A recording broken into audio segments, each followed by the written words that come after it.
Hello, bachcho. Let's read this question.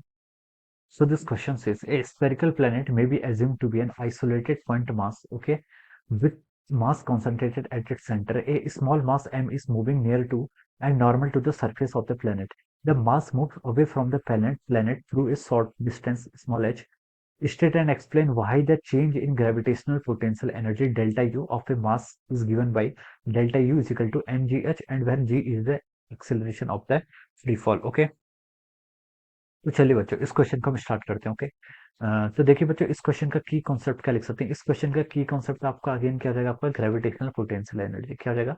Gravitational potential energy हमें यहाँ पर क्या पोटेंशियल एनर्जी के करस्पॉन्डिंग के यहाँ पर एक्सप्रेशन डिराइव करना है कि अगर कोई ऑब्जेक्ट क्या कर रहा है, आपका मूव कर रहा है from the surface of the earth very small distance H, तो उसकी जो चेंज इन पोटेंशियल एनर्जी होगा वो एमजीएच के इक्वल होगा। ओके। तो देखिए बच्चों ग्रेविटेशनल पोटेंशियल एनर्जी को हमें यहाँ पर क्या करना है, डिफाइन करना है। ग्रेविटेशनल पोटेंशियल एनर्जी को हम लिखते हैं आपका minus G into capital M divided by M and m into divided by r. Okay, this is the expression for the gravitational potential energy. Okay, minus g mm by r. Okay, अब देखिए बच्चों ये आपका क्या होता है, gravitational energy का आपका एक्सप्रेशन होता है। अगर आपका दिस इज द अर्थ, ये आपकी अर्थ है, ठीक है, जिसकी आपकी मास m है, रेडियस r है। ओके। अगर आप किसी ऑब्जेक्ट को किसी हाइट स्मॉल h की आपकी बहुत स्मॉल है, h is very very less as compare to r। Okay, ये जंक्शन हम यहाँ पर लेंगे। ओके। तो देखिए इस अब अगर हम इसको यहाँ पर लेकर जाएं इस ऑब्जेक्ट को, ओके, जिसका मास आपका स्मॉल है, तो देखिए इसका आपका जो पोटेंशियल एनर्जी में क्या चेंज होगा उसको अगर हमें यहाँ पर डिराइव करना है, तो देखिए हम क्या लिख सकते हैं। देखिए इस पॉइंट पर अगर हम लेके चले जाएंगे तो उसकी पोटेंशियल एनर्जी हो जाएगी आपकी minus G M M divided by distance कितनी होगी आपके यहाँ से, इसकी पहली डिस्टेंस ओरिजिनल डिस्टेंस मान लीजिए कैपिटल आर थी, अब कितनी होगी आपकी capital R plus H, where capital R is the radius of earth. Okay. ये आपकी देखिए ये आपकी यू आई बोल दीजिए, ये आपकी यू एफ बोल दीजिए। ओके। जबकि फाइनल पोटेंशियल एनर्जी, ये आपकी इनिशियल पोटेंशियल एनर्जी। ओके।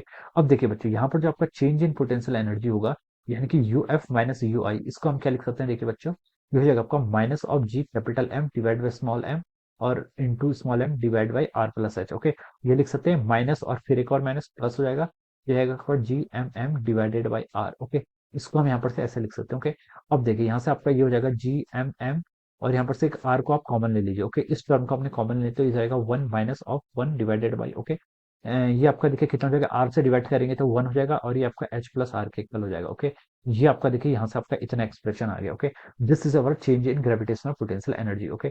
ये आपका हो जाएगा G M M divided by R times देखिए कितना हो जाएगा one minus one plus H by R को लेके जाएंगे तो ये कितना है आपका माइनस वन के इक्वल हो जाएगा। यहाँ से आपका ये एक्सप्रेशन इतना हो जाएगा। ओके। अब देखिए बच्चों यहाँ पर आपकी एच बाई एच देखिए एच क्या है, वेरी लेस है as compare to H by R, तो हम बोल सकते हैं आपका H by R will tend towards zero, ये आपको जीरो की तरफ टेंडिंग करेगा। ओके। तो जब ये टर्म आपकी जीरो की तरफ टेंड करती है तो हम यहाँ पर बायनोमियल एक्सपेंशन का यूज कर सकते हैं। बायनोमियल एक्सपेंशन आपको one plus x to the power minus one का एक्सपेंशन हम करेंगे तो हो जाता है आपका one minus x plus x square minus x cube. Okay. इस तरीके से आपका ये सीरीज क्या करती है, alternate positive and negative sign में एक्सपेंड होती है। ओके। अब हम देखिए इसको यहाँ पर फर्दर हम यहाँ पर इसको आगे एक्सपेंड करते हैं, ये हो जाएगा आपका G M M divided by R times one minus, इसको सॉल्व कर लिए देखिए ये आपका आएगा one minus H by R. Okay. Plus of H square by R square, ऐसे जाके आपकी टर्म क्या हो जाएगी, पॉजिटिव नेगेटिव टर्म आते रहेंगे। ओके। अब देखिए एच बाई आर की जो वैल्यू है आपकी, ये क्या है आपकी, ये आपकी बहुत ही स्मॉल वैल्यू है। अगर आप H square by R square करेंगे वो तो फिर और भी ज्यादा स्मॉल होगी, स्मॉल क्वांटिटी का स्क्वायर करेंगे अगर कोई भी क्वांटिटी आपकी लेसर देन जीरो होती है। ओके।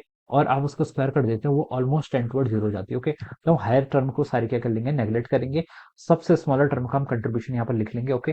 हमें कंट्रीब्यूशन तब तक लेना पड़ता है जब तक आपका देखिए जीरो ना आए, जस्ट जस्ट नॉन जीरो आ जाए, वहां तक हमें क्या करना पड़ता है, कंट्रीब्यूशन लेना पड़ेगा। ओके। तो आपका G M M by R आप इसको ऐसे लेने दीजिए, ये हो जाएगा आपका वन माइनस प्लस आपका वन एच बाई आर हो जाएगा। ओके।